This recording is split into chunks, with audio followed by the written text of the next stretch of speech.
Hello friends, welcome to my channel.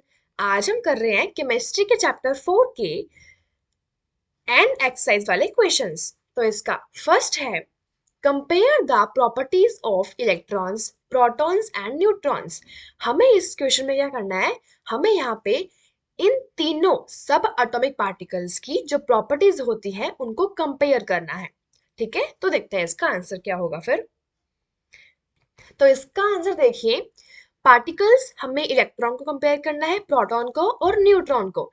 ठीक है, तो देखो, नेचर ऑफ चार्ज, अगर हम बात करें नेचर ऑफ चार्ज की, तो जो इलेक्ट्रॉन होते हैं वो इलेक्ट्रॉन्स आर नेगेटिवली चार्ज्ड। मतलब नेचर में उनका जो चार्ज होता है वो नेगेटिव होता है। मतलब वो नेगेटिव पार्टिकल में प्रेजेंट होते हैं। अगर हम बात करें प्रोटॉन की, तो प्रोटॉन पॉजिटिव चार्ज में नेचर में प्रेजेंट होते हैं। न्यूट्रॉन की बात करें तो न्यूट्रॉन आर न्यूट्रल, वो न्यूट्रल होते हैं, मतलब उनमें कोई चार्ज नहीं होता, वो जीरो चार्ज के होते हैं। ठीक है, अगर हम बात करें मास की, तो इलेक्ट्रॉन का मास होता है 9 × 10⁻³ ठीक है, इसका मतलब ये हुआ कि, इसका मतलब है कि इलेक्ट्रॉन का जो मास होता है वो बहुत ज्यादा हल्का होता है। ठीक है, नेक्स्ट बात करें अगर प्रोटॉन की, तो प्रोटॉन का होता है 1.672 इंटू में 10⁻27 1 U approx 2000 times of that electron. मतलब इलेक्ट्रॉन का मास बहुत ज्यादा हल्का था और जो प्रोटॉन का मास है वो उससे 2000 टाइम्स ज्यादा है। मतलब ऑब्वियसली इलेक्ट्रॉन हल्का होता है प्रोटॉन के कंपैरिजन में। और न्यूट्रॉन की बात करें तो equal to mass of proton, इसका मास भी प्रोटॉन के मास जितना ही होता है। मतलब प्रोटॉन और न्यूट्रॉन का जो मास होता है वो सिमिलर होता है और इलेक्ट्रॉन उन दोनों से ही हल्का होता है। ठीक है, अब अगर बात करें हम लोकेशन की, तो इलेक्ट्रॉन की लोकेशन होती है extra nuclear part distributed in different shell और ऑर्बिट। ये कहाँ प्रेजेंट होते हैं, जैसे ये पूरा एटम है। ठीक है, इस एटम में यहाँ पे न्यूक्लियस हो गया। अब यहाँ पे डिफरेंट ऑर्बिट्स होते हैं, शेल्स होते हैं, वहां पे जो इलेक्ट्रॉन होते हैं वो डिस्ट्रीब्यूटेड होते हैं। तो इसकी लोकेशन ये होती है, ऑर्बिट्स या फिर शेल्स बोल सकते हैं इनको। नेक्स्ट अगर बात करें हम प्रोटॉन की, तो प्रोटॉन जो होते हैं वो न्यूक्लियस में रहते हैं, न्यूक्लियस में, जैसे कि ये एटम है, ये पूरा एटम है। ठीक है, और यहाँ पे होता है सेंटर में न्यूक्लियस, तो वहां पे प्रेजेंट होते हैं प्रोटॉन्स और यहाँ पे न्यूट्रॉन्स भी प्रेजेंट होते हैं। दोनों की लोकेशन सेम होती है, इन द न्यूक्लियस। ठीक है, इन द न्यूक्लियस। ठीक है, ओके। अब करते हैं नेक्स्ट क्वेश्चन, आई होप समझ में आया होगा ये वाला। अब करते हैं नेक्स्ट। नेक्स्ट है, what are the limitations of J J Thomson's model of atom. Limitations क्या थी J J Thomson model of atom की, तो देखते हैं इसका आंसर क्या होगा फिर। तो देखिए, लिमिटेशंस का मतलब होता है कि किसी चीज की कमी, वीकनेस, या वो बात जो चीज ठीक से एक्सप्लेन कम नहीं। मतलब जैसे कि जे थॉमसन जी थे, उन्होंने जो भी मॉडल ऑफ एटम में दिया, उसकी लिमिटेशंस का मतलब हुआ कि क्या वो अपने मॉडल में ढंग से एक्सप्लेन चीजें नहीं कर पाए हैं। ठीक है, उसका मतलब होता है कि उसकी क्या लिमिटेशंस हैं।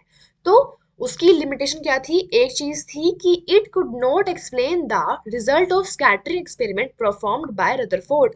वो एक्सप्लेन नहीं कर पाए थे रिजल्ट, जो रिजल्ट था उसको वो एक्सप्लेन नहीं कर पाए थे। किसका रिजल्ट, स्कैटरिंग एक्सपेरिमेंट का। स्कैटरिंग एक्सपेरिमेंट का जो रिजल्ट है, जो परफॉर्म किया गया था रदरफोर्ड के द्वारा, उनको वो एक्सप्लेन नहीं कर पाए थे। एक तो ये उनका लिमिटेशन है, ठीक है, जो वो एक्सप्लेन नहीं कर पाए थे। और it did not have any experiment support, उनके पास कोई एक्सपेरिमेंट सपोर्ट भी नहीं था। ठीक है, ये दोनों चीज वो क्या नहीं कर पाए थे, एक्सप्लेन नहीं कर पाए थे अपने मॉडल ऑफ एटम में।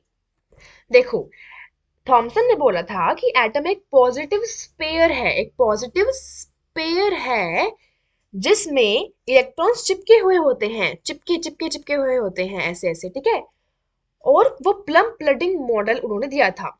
जैसे कि वो होता है ना अपना क्या बोलते हैं उसे, कुकी टाइप। तो उसमें ये पूरा बिस्किट होता है और यहाँ पे चॉकलेट्स वगैरह होती हैं। तो उसने इसका एग्जाम्पल दिया था। तो इसमें पूरा का पूरा जो बिस्किट है वो तो उसने बताया कि वो प्रोटॉन है, और जो वो चिपके हुए हैं चॉकलेट्स पे वो उसने बताया कि वो इलेक्ट्रॉन्स होते हैं। लेकिन रदरफोर्ड के एक्सपेरिमेंट ने दिखाया कि एक एटम के बीच में डेंस न्यूक्लियस होता है, जो थॉमसन के मॉडल में नहीं था। ठीक है। और इस मॉडल से एटम की स्टेबिलिटी और स्ट्रक्चर भी प्रॉपर्ली एक्सप्लेन नहीं हो पाई थी। तो यही उनके हो गए लिमिटेशंस। ठीक है, अब करते हैं नेक्स्ट क्वेश्चन का आंसर। आई होप ये समझ में आया होगा। ओके, अब करते हैं नेक्स्ट। नेक्स्ट है what are the limitations of Rutherford model of atom. अब रदरफोर्ड की मॉडल ऑफ एटम की क्या लिमिटेशंस थी, तो उनकी बतानी है हमें। तो देखते हैं इसका आंसर फिर। तो पहले हमने बताई जे जे थॉमसन की लिमिटेशंस। अब देखते हैं रदरफोर्ड की क्या थी। तो उन्होंने it fail to explain the stability of atom. जो एटम की स्टेबिलिटी होती है, जैसे ही एटम है तो वो कैसे स्टेबल रहेगा। स्टेबल का मतलब सिंपल में होता है कि that something that doesn't change easily and stay frame और बैलेंस, कि कुछ जो है वो चेंज नहीं हो पा रही इजीली और वो बैलेंस्ड है। ठीक है। स्टेबल मतलब स्टीड, मतलब कि गिर नहीं रही है, ब्रेक भी नहीं हो रही है, चेंज सडनली नहीं हो रही है, उसे कहते हैं स्टेबल। वो स्टेबल है, वो कंफर्टेबल है, मतलब वो बिल्कुल बिल्कुल परफेक्ट शेप में है उसकी, ऐसे कुछ। ठीक है। वो ये एक्सप्लेन नहीं कर पाए थे कि एटम स्टेबल कैसे है। और it doesn't explain the spectrum of hydrogen and other atoms. इसका मतलब होता है, इसका मतलब ये है कि जो एटम है, मतलब ये मॉडल है, वो ये नहीं समझा पाया था कि हाइड्रोजन होता है जैसे, और जो अदर एटम्स होते हैं, जब इनमें से लाइट एब्जॉर्ब करते हैं तो उनकी फिक्स लाइन स्पेक्ट्रम क्यों बनती है। जैसे कि एटम्स लाइट रैंडम नहीं देते हैं, हर एटम का स्पेसिफिक स्पेक्ट्रम होता है। ठीक है। लेकिन यह मॉडल उनके रीजन एक्सप्लेन नहीं कर पाया था। ठीक है। तो इसके एक लिमिटेशन ये हो गई। ओके, अब करते हैं next.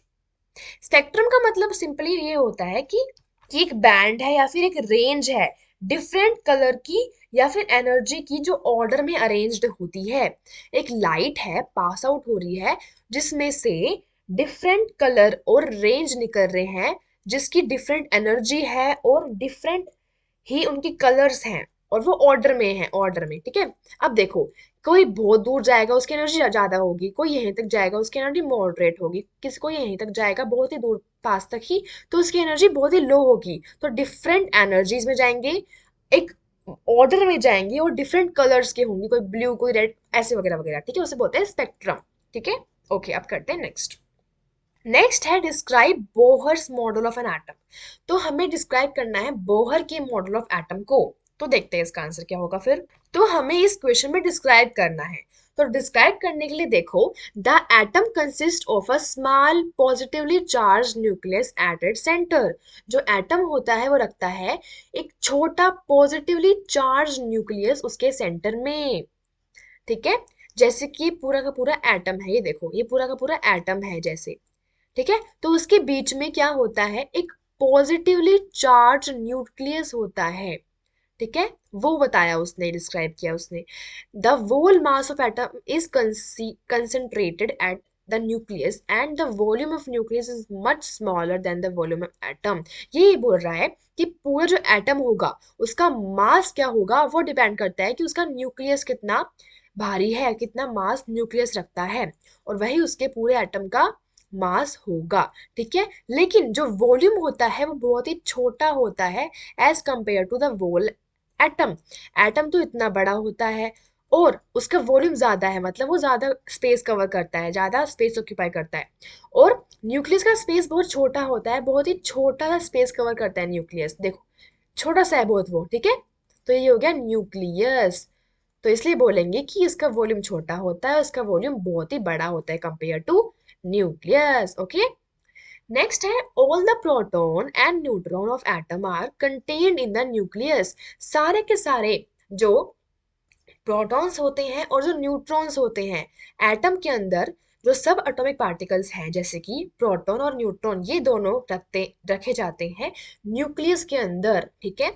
Only certain orbits known as discrete orbits. कुछ सर्टेन ऑर्बिट्स हैं, ये ऑर्बिट्स वगैरह इनको कहते हैं हम डिस्क्रीट ऑर्बिट्स। डिस्क्रीट ऑर्बिट्स कहते हैं हमें। ठीक है। ऑफ इलेक्ट्रॉन्स, जहाँ पे इलेक्ट्रॉन्स होते हैं are allowed it to inside the atom, atom के इनसाइड में ये ऑर्बिट्स के अंदर रिवॉल्व करते हैं। कौन? इलेक्ट्रॉन्स। ठीक है। While revolving in this discrete orbits, ये जब इन अलग अलग ऑर्बिट्स में रिवॉल्व करते हैं तो electron do not radiate energy, वो कोई भी एनर्जी लूज नहीं करते हैं। एनर्जी मतलब उनकी क्षमता है, जो तेजी है, वो रेडिएट नहीं करते। रेडिएट मतलब होता है कि लूज नहीं करते, छोड़ते नहीं है, कंटिन्यूअस में रहते हैं वो। दीज ऑर्बिट्स और shells are represented by letters K L M N, वो रिप्रेजेंट किए जाते हैं K L M N etcetera last तक। ठीक है, वो स्टार्ट होते हैं के से। ठीक है, और the number n 1 2 3 4 as shown in given figure, जैसे पूरा फिगर है, ये पूरा एटम हो जाएगा। यहाँ पे ये वाली शायद कौन सा हो, के, ये एल, फिर ये एम, ऐसे यहाँ पे शेल्स होती हैं जहाँ पे इलेक्ट्रॉन डिस्ट्रीब्यूटेड होते हैं, और ये बीच में क्या है, ये न्यूक्लियस है जहाँ पे प्रोटॉन और न्यूट्रॉन कलेक्टेड होते हैं। समझ में आया होगा आई होप ये क्वेश्चन। अब करते हैं नेक्स्ट। नेक्स्ट है compare all the proposed model of an atom given in this chapter. हमें सारे के सारे जो भी हमें मॉडल्स दिए गए हैं इस पर्टिकुलर चैप्टर में, उन सबको हमें कंपेयर करके दिखाना है। ठीक है, तो दिखाते हैं, चलो इसका आंसर क्या होगा फिर, कंपेयर करके। तो इस पर्टिकुलर चैप्टर में 3 मॉडल्स दिए गए हैं। पहला दिया गया है थॉमसन के द्वारा, जे थॉमसन के द्वारा। नेक्स्ट है रदरफोर्ड मॉडल, थर्ड है बोहर्स मॉडल। ठीक है, और एक बात वो है कि जो ये तीनों थे, वो कि जो ये थॉमसन थे, जे थॉमसन जो थे, वो इनके टीचर थे। किसके? रदरफोर्ड के टीचर थे। मतलब रदरफोर्ड जो थे वो थॉमसन के क्या थे, वो इनके स्टूडेंट थे, और जो बोहर थे वो रदरफोर्ड के स्टूडेंट थे। ये भी एक फैक्ट है। ठीक है, अब करते हैं नेक्स्ट। इसका मतलब इसका बताते हैं कि वो क्या क्या इनके कंपेयर करना है हमें, कंपेयर। ठीक है, तो देखो, अगर हम बात करें थॉमसन की, तो उन्होंने दिया an atom consist of a positively charged sphere and the electron are emitted in it.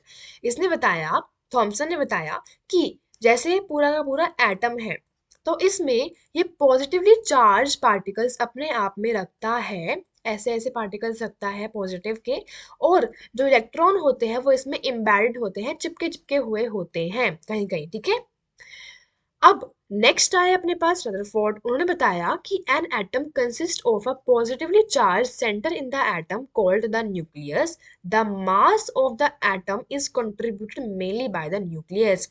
उन्होंने ये बताया कि जो एटम है वो रखता है पॉजिटिव चार्ज, कहाँ पे? सेंटर ऑफ न्यूक्लियस में। ये पूरा एटम है, जैसे वो यहाँ पे रखता है अपना पॉजिटिव चार्ज। कौन? एटम। ठीक है, इसको बोलते हैं न्यूक्लियस। उसने बताया, ये किसने? रदरफोर्ड ने। The mass of atom is contributed mainly by the nucleus, और जो मास होता है एटम का वो न्यूक्लियस से ही डिफाइन होता है, ये भी बताया हमें रदरफोर्ड के मॉडल में, रदरफोर्ड ने। ठीक है, अब अगर बात करें हम बोहर की, तो उन्होंने बताया अपने मॉडल में कि Bohr agree with almost all point as said by Rutherford. वो सारे पॉइंट से एग्री थे, रदरफोर्ड ने जो कहे उनके, except regarding the revolution of electron, for which he added that there are only certain orbits known as discrete orbits inside the atom in which electron revolve around the nucleus। इन्होंने ये बताया कि जैसे ये सारी बात एग्री करते हैं रदरफोर्ड की, पर उन्होंने बताया कि उनको एक बात समझ में नहीं आई। उन्होंने बताया कि जैसा कि रदरफोर्ड ने कहा है, तो उन्होंने ये कहा था रदरफोर्ड ने कि इलेक्ट्रॉन्स जो होते हैं वो न्यूक्लियस के अराउंड घूमते हैं, जैसे प्लैनेट्स जो होते हैं वो सन के अराउंड घूमते हैं, वैसे ही जो न्यूक्लियस होते हैं उसके अराउंड इलेक्ट्रॉन्स घूमते हैं, और न्यूक्लियस सेंटर में होता है और पॉजिटिव चार्ज रखता है। लेकिन रदरफोर्ड ने ये नहीं बताया कि इलेक्ट्रॉन कौन सी फिक्स्ड पोजीशन में होता है, और वो रेडिएट भी करते हैं एनर्जी, उन्होंने ये भी कहा था लूज करते हैं एनर्जी, और अपनी, और अब वो जो होते हैं वो न्यूक्लियस में जाके गिर जाते हैं, अपनी एनर्जी लूज करते करते घूमते घूमते, और वो जाके सेंटर जो होता है न्यूक्लियस, वहां जाके वो गिर जाते हैं। तो वो क्यों गिर जाते हैं ये भी उन्होंने नहीं बता पाए। ठीक है, तो अब आए बोहर जी। तो उन्होंने बताया कि ऐसा कुछ नहीं होता कि वो रेडिएट करते हैं एनर्जी। उन्होंने बताया कि यहाँ पे डिस्क्रीट ऑर्बिट्स होते हैं। ठीक है, डिस्क्रीट मतलब अलग अलग। ठीक है, कॉन्टिन्यूस नहीं, अलग अलग फिक्स्ड स्टेप्स में, और यहाँ पे अलग है, ठीक है, और यहाँ पे इलेक्ट्रॉन्स जो होते हैं वो रहते हैं ऐसे ऐसे, ठीक है। अब अगर बात करें हम सेकंड पॉइंट की, तो सेकंड पॉइंट दिया है किसने, उन्होंने, थॉमसन ने, तो उन्होंने दिया है the negative and positive charges are equal in magnitude. जो नेगेटिव होता है और पॉजिटिव चार्ज होते हैं वो इक्वल होते हैं मैग्नीट्यूड मतलब नंबर में। As a result the atom is electrically neutral. उनके एटम के हिसाब से जो उन्होंने एटम दिया था कि जो वो होता है वो कुकी जैसा होता है जहाँ पूरा का पूरा एटम कंटेन करता है पॉजिटिव चार्ज, और जो नेगेटिव चार्ज होता है बीच में एम्बेडेड होता है minus minus minus minus minus ऐसे, ठीक है। और उन्हें बताया कि पॉजिटिव चार्ज जैसे है, कुछ भी है, एक्स है, तो नेगेटिव चार्ज भी एक्स ही होगा, दोनों मैग्नीट्यूड में सेम होंगे। अगर ये 4 है तो ये भी 4, 2 है 2, ऐसे सिमिलर होंगे, और वो अट्रैक्ट करके कैंसिल कर देते हैं, और बाद में वो इलेक्ट्रिकली एटम जो है वो न्यूट्रल हो जाता है। तो उसने ये बताया अपने मॉडल के हिसाब से। अब अगर बात करें हम रदरफोर्ड के मॉडल की, तो उन्होंने बताया कि the size of nucleus is very small. जो न्यूक्लियस का साइज होता है बहुत ही छोटा होता है as compare to size of atom. Atom के साइज से जो बहुत ही बड़ा होता है उसके साइज से जो न्यूक्लियस होता है वो बहुत छोटा होता है, ठीक है। The electron revolve around the nucleus in well defined orbits. जो इलेक्ट्रॉन होते हैं वो रिवॉल्व करते हैं न्यूक्लियस के अराउंड में वेल डिफाइंड ऑर्बिट्स में, ठीक है। अब बोहर ने बताया कि while revolving in its discrete orbit, जब वो घूमते हैं न्यूक्लियस के अराउंड में, तब इलेक्ट्रॉन जो होते हैं वो रेडिएट एनर्जी नहीं करते हैं। उन्होंने ये कहा था कोई भी एनर्जी वो लूज नहीं करते हैं, जबकि रदरफोर्ड ने ये कहा था कि वो न्यूक्लियस में जाके गिर जाते हैं अपनी एनर्जी रेडिएट करते करते, लूज करते करते, ठीक है। आई होप समझ में आया होगा ये वाला। अब करते हैं नेक्स्ट। नेक्स्ट है summarize the rule for writing of distribution of electron in various shells for the first 18 elements. हमें रूल बताना है राइटिंग लिखने का डिस्ट्रीब्यूशन ऑफ इलेक्ट्रॉन्स। हमने पढ़ा अभी अभी कि जो इलेक्ट्रॉन्स होते हैं वो डिफरेंट ऑर्बिट्स में, शेल्स में डिस्ट्रीब्यूटेड होते हैं, ठीक है, ऐसे ऐसे, ठीक है। तो बताना है कि हमें कि उसको हम कैसे समराइज कर सकते हैं, ठीक है, कि कौन शेल में कितने आएंगे, कौन से वाले शेल में कितने आएंगे, ऐसे हम कैसे डिस्ट्रीब्यूशन कर सकते हैं इलेक्ट्रॉन्स का, तो ये बताना है हमें, ठीक है। तो देखते हैं इसका आंसर फिर। तो नेक्स्ट का आंसर है the rules for writing of distribution of electron in various shell for the first 18 elements are given below. हमें नीचे नीचे गिवन है कि कैसे करते हैं। तो if n gives the number of orbit और energy level, then 2n square gives the maximum number of electron possible in a given orbit or energy shell, ठीक है। तो अगर हमें n जो है इस वाले फॉर्मूला में 2n स्क्वायर ये फॉर्मूला होता है जिससे हम निकाल सकते हैं कि एक ऑर्बिट या फिर एक शेल में हम कितने इलेक्ट्रॉन्स को रख सकते हैं, तो हमें बताना होगा 2n स्क्वायर का फॉर्मूला, जिसमें n जो होता है वो डिफाइन करता है कि वो कौन सा नंबर है, कौन सी शेल है, फर्स्ट शेल है यानी कि k है, सेकंड है यानी कि l है। ये जो ये होते हैं ये स्टार्ट होते हैं k से, और k जो होता है इसमें फर्स्ट होता है, l जो होता है वो सेकंड शेल होती है, और जो बाकी सारे आते हैं वो 3/4 में डिवाइडेड होते हैं, ठीक है। अब अब जो ये n है वो ये होता है। अब 2n स्क्वायर की मदद से हम ये बता सकते हैं कि एक शेल में जैसे कि k है तो उसमें कितने मैक्सिमम इलेक्ट्रॉन्स हम पुट कर सकते हैं, ये फिक्स्ड होता है, ठीक है। तो देखो फर्स्ट ऑर्बिट और k shell will have 2 electrons, कैसे बताते हैं अभी। सेकंड ऑर्बिट और l शेल विल हैव 8, और third m means 18 electrons. If it is the outermost orbit then it should have not more than 8 electrons। उसमें अगर वो आखिरी वाली ऑर्बिट है मतलब जैसे पूरा एटम है तो उसमें लास्ट शेल ये है, मान लीजिए ये एम शेल है, अगर ये लास्ट है according to the atomic number, अगर ये लास्ट है तो इसमें 8 से ज्यादा नहीं आएंगे, चाहे फिर ये इसके पास कितनी क्षमता हो इलेक्ट्रॉन्स रखने की, लेकिन उसके बाद भी उसके पास 8 इलेक्ट्रॉन्स ही रखे जाएंगे। ये रूल होता है, ठीक है। There should be step wise filling of electrons, यहाँ पे स्टेप वाइज फिलिंग होगी in different orbits. Electrons are not accompanied in given orbit in the earlier orbit और शेल आर इनकम्प्लीट फील्ड। अब देखते हैं कैसे करा अपन। तो देखिए अगर हम बात करें हाइड्रोजन की, तो देखो इसमें क्या होता है, जैसे कि ये पूरा का पूरा एटम है अपना, यहाँ पे न्यूक्लियस है, यहाँ पे मान लेते हैं फर्स्ट शेल है जो कि है के। ठीक है, अब इस के में हाइड्रोजन जो होता है उसका एलिमेंट होता है वन, उसका एटॉमिक नंबर होता है वन।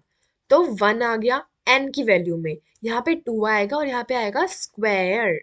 तो देखो टू वन स्क्वायर। अब देखो टू यहाँ पे आ जाएगा और वन वन जा वन होता है, तो टू इंटू में वन करेंगे तो कितना आ जाएगा, वन आ जाएगा। टू सॉरी टू आ जाएगा, टू इंटू में वन इक्वल टू टू। ठीक है, अब हम जो ये फर्स्ट शेल है यानी कि के है, इसमें मैक्सिमम हम दो इलेक्ट्रॉन्स पुट करवा सकते हैं। अब देखो हाइड्रोजन है तो ऑब्वियसली इसका एटॉमिक नंबर होगा वन, तो यहाँ पे हम वन ही बिठाएंगे क्योंकि हमारे पास वन ही है। और अगर यहाँ पे हीलियम होता तो हम यहाँ दो भी बिठा सकते थे। ठीक है, फॉर एग्जाम्पल एक और एलिमेंट लेते हैं, जैसे कि हमने लिया, अब अगर हम बात करें जैसे सिलिकॉन होता है, तो जैसे ये पूरा अपना एटम है, सॉरी एक सेकेंड रुक जाइए, जैसे ये पूरा एटम है और यहाँ पे है न्यूक्लियस, तो हमें पता है सिलिकॉन का एटॉमिक नंबर होता है 14। तो 14 के हिसाब से हमें इसमें फिल करना है। तो देखो हमने पहले प्रूव किया कि फर्स्ट शेल मतलब कि के शेल में ओनली दो ही इलेक्ट्रॉन्स आ पाएंगे। तो देखो हमने ये बनाई के शेल, इसमें हमने रख दिए दो इलेक्ट्रॉन्स, लेकिन हमें अभी 12 इलेक्ट्रॉन्स रखने हैं, बाकी हैं अभी। अब हमने बनाई एक और नई शेल जो है एल शेल, तो एल शेल में कितने आएंगे, तो ये सेकेंड शेल होती है अकॉर्डिंग टू दिस केमिस्ट्री। अब यहाँ पे सेकेंड शेल है तो यहाँ पे टू आ जाएगा एन की वैल्यू, और यहाँ पे आ जाएगा स्क्वायर। तो टू इंटू में टू टू जा कितना होता है फोर, तो फोर आ जाएगा। तो यहाँ पे कितना आ जाएगा एट, मतलब हम second shell maximum eight electrons रख सकते हैं। तो यहाँ मैंने पुट करा दिए एक दो तीन चार पाँच छ सात और आठ। अब हमारे पास 10 इलेक्ट्रॉन्स तो हमने रख दिए, हमें फोर और रखने हैं। तो देखिए हमने एक और शेल बनाई जो कि होगी एम शेल और जो कि होगी थर्ड शेल। तो यहाँ पे एन की वैल्यू हम ले लेंगे थ्री, थ्री का स्क्वायर करेंगे तो कितना आ जाएगा, थ्री थ्री जा नाइन, टू इंटू नाइन करेंगे तो कितना आ जाएगा 18।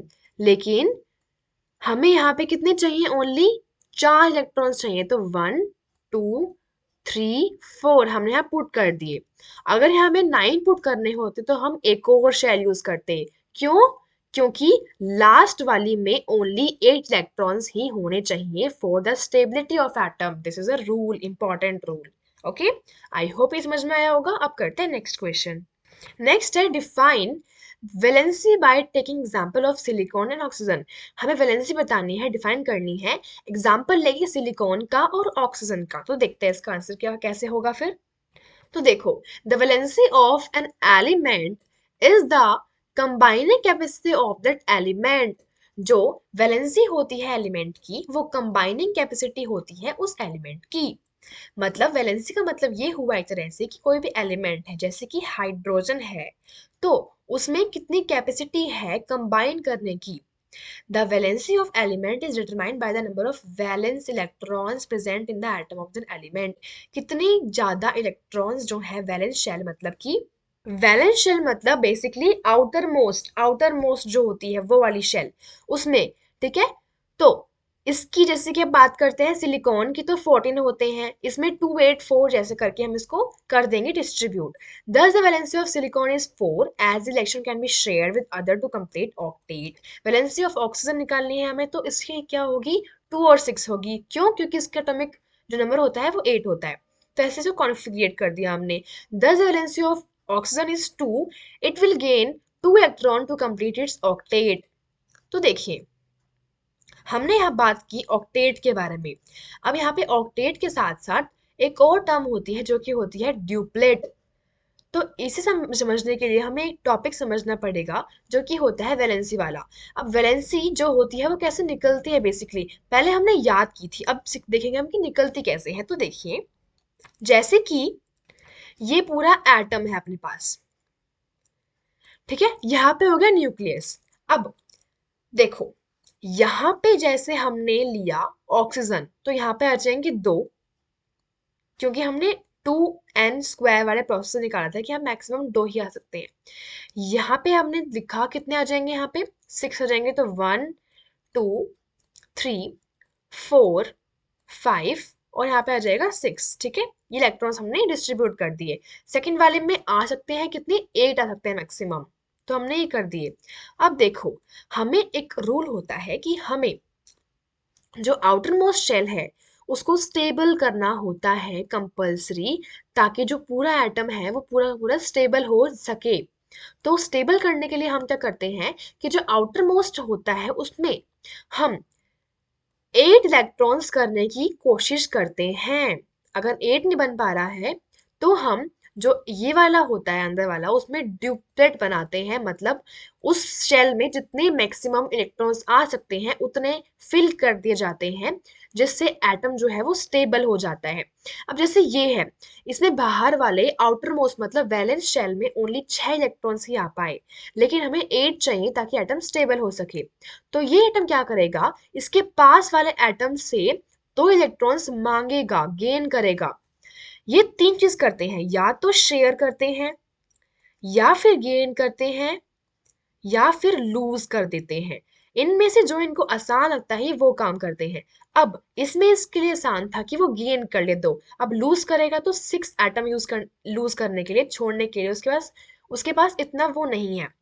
ठीक है, उसके लिए इजी टास्क नहीं रहेगा, ये टफ हो जाएगा उसके लिए। अब शेयर तब करते हैं जब यहाँ 4 होते, मतलब सिमिलर सिमिलर को शेयर करते हैं। जैसे यहाँ 4 होते लास्ट वाली शेल में, तो यहाँ पे से वो 4 4 करके शेयर कर लेता, लेकिन यहाँ पे 6 है, तो इस वजह से हमें क्या करना पड़ेगा, हमें गेन करने पड़ेंगे, क्योंकि इसके लिए इजी टास्क गेन करने का ही है, हमें 2 बस गेन करने हैं।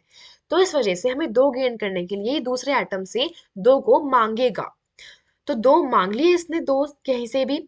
ठीक है, तो क्या होगा, ये एटम स्टेबल हो गया, क्योंकि इसके आउटर मोस्ट शेल में 8 इलेक्ट्रॉन्स आ गए, तो ये स्टेबल हो गया। इसका मेन टास्क ये होता है कि बस वैलेंस शेल में मतलब आउटर मोस्ट शेल में कैसे भी करके 8 कर ले इलेक्ट्रॉन्स, या फिर 8 नहीं हो पा रहे तो अगर बाहर वाले में 2 ही हैं, जैसे कि मान लीजिए लिथियम है, तो उसमें क्या होता है, ये न्यूक्लियस है, यहाँ पे होती है के शेल, यहाँ होती है एल शेल, तो यहाँ पे 2 आ गए, बाहर 1 आएगा। अब 7 इलेक्ट्रॉन्स गेन कहाँ से करेगा, तो वो इस वजह से लूज कर देता है 1, तो बाहर वाले में कितने बच गए, 2 बच गए।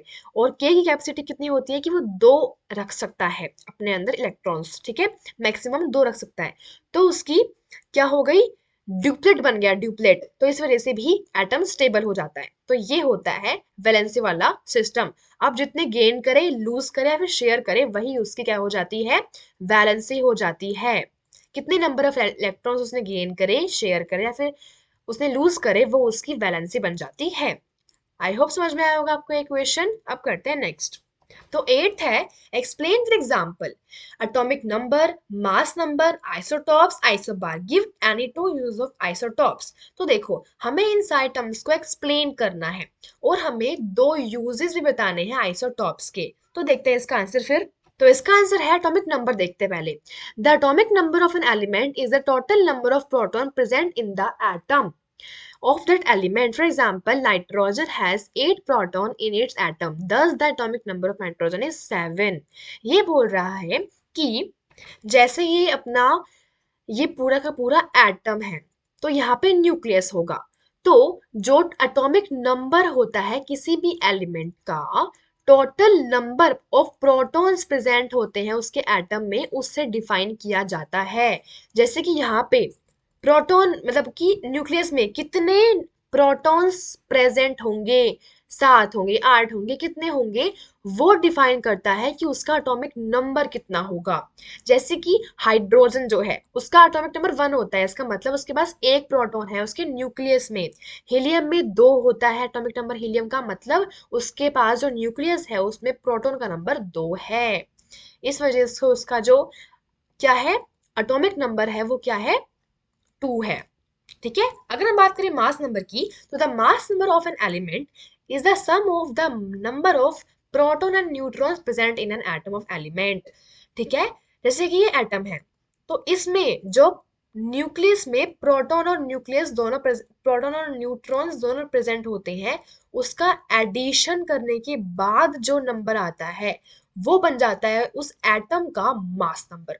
ठीक है, क्योंकि इलेक्ट्रॉन तो बहुत हल्के होते हैं, इस वजह से जो प्रोटॉन होते हैं और न्यूट्रॉन होते हैं उन दोनों का जो सम होता है कि वो कितने हैं, तो उन दोनों का सम जो होता है वो बताता है हमें मास नंबर उस एटम का। जैसे कि बोरॉन होता है तो उसके पास 5 प्रोटॉन होते हैं उसके न्यूक्लियस में और 6 न्यूट्रॉन्स होते हैं उसके न्यूक्लियस में, तो उसका मास नंबर हो गया 5 + 6 विच इज 11। ठीक है, तो ये होते हैं मास नंबर। अब अगर बात करें अपन आइसोटॉप्स की, not confuse in atomic number and mass number. Atomic number define होते हैं ओनली विद प्रोटॉन्स और मास नंबर डिफाइन होते हैं both with both proton and neutron present in nucleus. Okay, अब बात अगर करें अपन आइसोटॉप्स की, तो these are atoms of same element having the same atomic number but different mass number। तो देखो, सिंपल सी बात है, जब एक एटम जो होता है सेम एलिमेंट का, जैसे कि दोनों क्लोरीन के एटम्स हैं, तो क्लोरीन के एटम का जब सेम एटॉमिक नंबर होता है, मतलब यहाँ पे भी 17 एटॉमिक नंबर है और यहाँ पे भी 17 है, मतलब एटॉमिक नंबर मतलब प्रोटॉन का नंबर है वो सेम है लेकिन मास नंबर डिफरेंट है, क्योंकि प्रोटॉन और प्लस न्यूट्रॉन यहाँ पे डिफरेंट है और प्रोटॉन प्लस न्यूट्रॉन का नंबर यहाँ पे डिफरेंट है, तो ऐसे को बोलते हैं कि वो क्या है, आइसोटोप्स हैं। ठीक है, with atomic number 17 but mass number 35 and 37।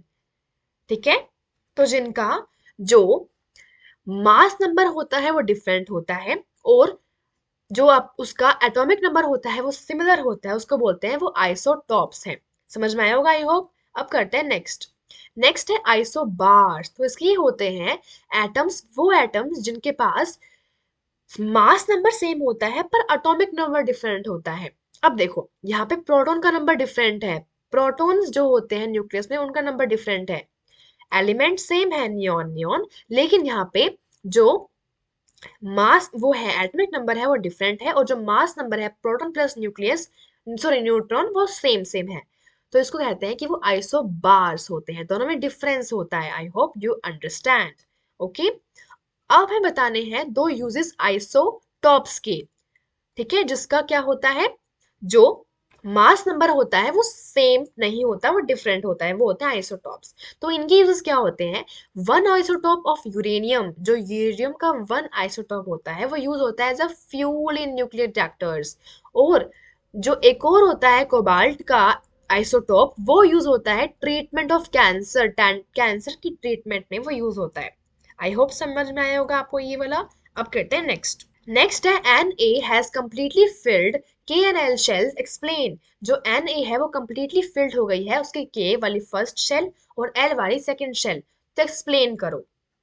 क्योंकि सोडियम का नंबर 11 होता है उसका एटॉमिक नंबर, तो ये दोनों फिल कैसे हो गई, तो देखो इसका आंसर क्या होता है, चलिए देखते हैं। तो देखिए, the atomic number of sorry sodium is 11, atomic number होता है सोडियम का वो 11 होता है, so neutral sodium atom is 11, electron and its configuration is 281, ये होनी चाहिए, but Na has 10 electrons out of 10, क्योंकि उसने क्या किया, उसने एक इलेक्ट्रॉन अपना लूज कर दिया, 7 गेन करता तो उसके लिए वो टास्क डिफरेंट मतलब डिफिकल्ट हो जाता, तो इस वजह से उसने अपना ऑक्टेट कंप्लीट करने के लिए लास्ट वाले वैलेंस शेल मतलब आउटर मोस्ट शेल में 8 करने के लिए डुप्लेट बनाने सॉरी ऑक्टेट बनाने के लिए उसने एक क्या कर दिया, इलेक्ट्रॉन लूज कर दिया, जो कि उसके लिए इजी टास्क था। ठीक है, तो इस वजह से उसके क्या हो गया, 2,8 उसका क्या हो गया कॉन्फ़िगरेशन हो गया, तो दैट्स द आंसर, क्योंकि उसने क्या कर दिया, लूज कर दिए इलेक्ट्रॉन, तो that's how it answer says. Okay, अब करते हैं नेक्स्ट। नेक्स्ट है, if bromine atom is available in the form of say two isotopes Br 49.7% and Br 50.3%, calculate the average atomic mass of bromine atom। हमें पता है कि दो isotope present हैं ब्रोमाइन एटम के, आइसोटॉप क्या होते हैं, जिनका डिफरेंट मास नंबर होता है। ठीक है, अब बताना है इसका आंसर क्या होगा, तो चलिए देखते हैं। तो it is given that two isotopes of bromine are ये और ये, देन द एवरेज एटॉमिक जो ब्रोमाइन का एटम होगा वो देखते हैं कैसे निकलेगा। तो देखो इसके लिए एक फॉर्मूला होता है। तो इसका फॉर्मूला होता है कि जैसे हमें यहाँ पे गिवन है कि 79 है और यहाँ पे 81 है, ठीक है। तो देखो यहाँ पे हमने लिख दिया 79 इंटू में 49.7 जो कि हमें प्रेजेंट है इस परसेंटेज में फर्स्ट वाला आइसोटॉप, और हमने ऐड कर दिया उसमें 81 जो कि सेकंड वाले उसका ब्रोमोन का है, और हम मल्टीप्लाई कर दिया 50.3 जो कि उसका परसेंटेज है। 100 रख दिया क्योंकि हमें परसेंटेज निकालनी है। इसको सॉल्व कर दिया तो इसका आंसर आ गया 80.006 यू, अप्रोक्सीमेटली 80 यू, ठीक है। तो उसका आंसर ये हो गया, ऐसे निकाला जाता है इसका आंसर। अब देखते हैं नेक्स्ट है the average atomic mass of a sample of element X is 16.2 U. What are the percentage of isotopes X168 and X188 in the sample? हमें सैंपल में बताना है कि इनका एवरेज एटॉमिक मास क्या होगा। तो देखते हैं इसका क्या होगा फिर। तो इट इज गिवन दैट, तो देखो let the percentage of isotope 18/8x be y percentage है मान लिया, और यहाँ पे मान लिया कि 100 माइनस y परसेंटेज, क्योंकि परसेंटेज 10 सॉरी 100 में से ये निकलती है तो इस वजह से 100 माइनस y मान लिया इसको। अब अगर सॉल्व करेंगे कि 18 इंटू में y upon 100 plus 16 into y upon 100, इसका आंसर हमें गिवन है 16.2। इसको सॉल्व किया तो इसका आंसर आ गया ये। अब देखो आगे करते हैं अपन। सॉल्व कर दिया हमने इसे, सॉल्व करने के बाद में y की वैल्यू आई 10, मतलब जो फर्स्ट वाला था उसकी 10 परसेंटेज है, और बाकी जो 100 माइनस y था मतलब कि कितना आया 100 माइनस 10 विच इज 90, तो सेकंड वाला कितना है 90 परसेंटेज में प्रेजेंट है। तो इसका आंसर हो गया ये। ओके अब करते हैं नेक्स्ट। तो if z equal to 3 what would be the valency of element also name the element. अगर z 3 है तो उसकी वैलेंसी क्या होगी उस एलिमेंट की, और उस एलिमेंट का नाम भी बताओ। अब z क्या होता है, z का मतलब होता है एटॉमिक नंबर, ठीक है। एटॉमिक नंबर को कहते हैं z, नोट करते हैं z से। ओके ओके तो देखिए by z equal to 3 we mean that the atomic number of element is 3। Z3 मतलब एटॉमिक नंबर 3 हो गया उस एलिमेंट का, तो इलेक्ट्रॉनिक कॉन्फ़िगरेशन हो गई 2,1। अब उसके लिए आसान काम क्या है कि वो 1 को लूज कर दे, तो the valency of element is 1 क्योंकि 1 को लूज कर देगा। Since the outermost shell has only 1 electron, क्योंकि उसके पास में ओनली 1 इलेक्ट्रॉन ही है, उस एलिमेंट का नाम हो जाएगा 3 है Z, तो इस वजह से लिथियम नाम हो जाएगा, ठीक है। अब 1 लूज कर दे तो क्या हो जाएगा, वो उसका नाम ड्यूप्लेट बन जाएगा क्योंकि 2 है लास्ट वाले वैलेंस शेल में, मतलब आउटर मोस्ट शेल में। आई होप समझ में आया होगा ये वाला भी। अब करते हैं नेक्स्ट है composition of the nuclei of two atom species X and Y are given as under. Proton 6 X Y दी है हमें 6 और न्यूट्रॉन्स है 6 8। तो give the mass number of X and Y, what is the relation between the two species. हमें mass number पता है, दिए हुए हैं, देने हैं हमें एक्स और वाई की। तो देखते हैं कैसे निकालेंगे फिर। तो देखिए mass number of X equal to mass number of proton plus number of neutron. हमें मास नंबर निकालना है, तो मास नंबर क्या होता है, न्यूक्लियस में प्रेजेंट जो प्रोटॉन होता है और न्यूट्रॉन होता है उनका एडिशन आता है मास नंबर कहते हैं उसे। तो 6 हो गए प्रोटॉन के और 6 हो गए न्यूट्रॉन के, तो आ गया 12। मास निकालना है y का, तो number of proton plus number of neutron, तो 6 प्लस 8 हो गए 14। तो these two atomic species x and y have the same atomic number different mass number hence they are isotopes। वो isotopes हो गए क्योंकि उनके पास में सेम atomic number है पर डिफरेंट मास नंबर है, तो ऐसे को हम कहते हैं कि वो क्या है आइसोटॉप्स होते हैं, ठीक है। अगर सेम मास नंबर होता और डिफरेंट एटॉमिक नंबर होता तो बोलते कि आइसो बार है, लेकिन यहाँ पे अपोजिट है तो इसलिए बोला कि आइसोटॉप्स कहलाएंगे। ओके अब करते हैं नेक्स्ट है for the following statements write to true and false. J Thomson propose that the nucleus of an atom contain only nucleons. देखो जे थॉमसन ने प्रपोज किया कि न्यूक्लियस में एटम के वो रखता है न्यूक्लियॉन्स ओनली, तो ये तो फॉल्स है। कैसे फॉल्स है देखते हैं चलिए। ये फॉल्स इस वजह से है क्योंकि जे थॉमसन ने न्यूक्लियस के कॉन्सेप्ट को प्रपोज नहीं किया था। न्यूक्लियस का आइडिया रदरफोर्ड ने दिया था जिसमें प्रोटॉन्स होते हैं, न्यूट्रॉन्स बाद में चैडविक ने डिस्कवर किया था, जेम्स चैडविक ने। इस वजह से उन्होंने जो ये है बात है बोली ही नहीं थी, तो इस वजह से फॉल्स हो गया ये, ठीक है। A neutron is formed by an electron and the proton combining together, therefore is it neutral. जो न्यूट्रॉन होता है वो फॉर्म होता है इलेक्ट्रॉन से और प्रोटॉन कंबाइनिंग टुगेदर, इस वजह से वो एटम जो होता है वो न्यूट्रल होता है, ऐसा फॉल्स है। उसने ये बोला था कि जो प्रोटॉन होते हैं और इलेक्ट्रॉन होते हैं उन दोनों का मैग्नीट्यूड मतलब जो नंबर होते हैं उन दोनों के वो सिमिलर हो जाते हैं, इस वजह से वो दोनों अट्रैक्ट होके कैंसिल आउट हो जाते हैं, इस वजह से एटम जो है उसके पास कोई चार्ज नहीं बचता और वो न्यूट्रल हो जाता है, मतलब जीरो चार्ज वाला हो जाता है। तो ये भी फॉल्स हो गया। नेक्स्ट है the mass of electron is about 1/2 to 100 times of that proton. Yes, this is true. Electron बहुत ही ज्यादा हल्का होता है compare to proton, approximately 2000 times. Okay, अब करते हैं नेक्स्ट। नेक्स्ट है an isotope of iodine is used for making tincture iodine by which is used as a medicine. तो ये फॉल्स है।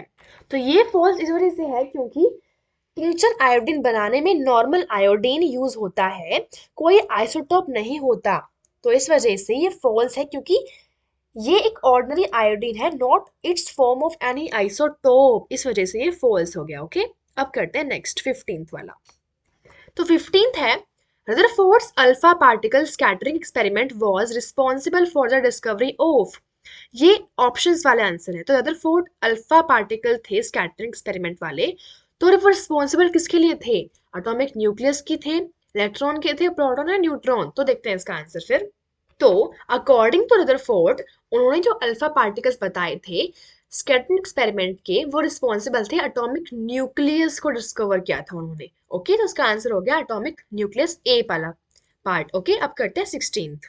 तो 16th है आइसोटोप एलिमेंट हैव, जो आइसोटोप होता है एलिमेंट का उसके पास क्या होता है?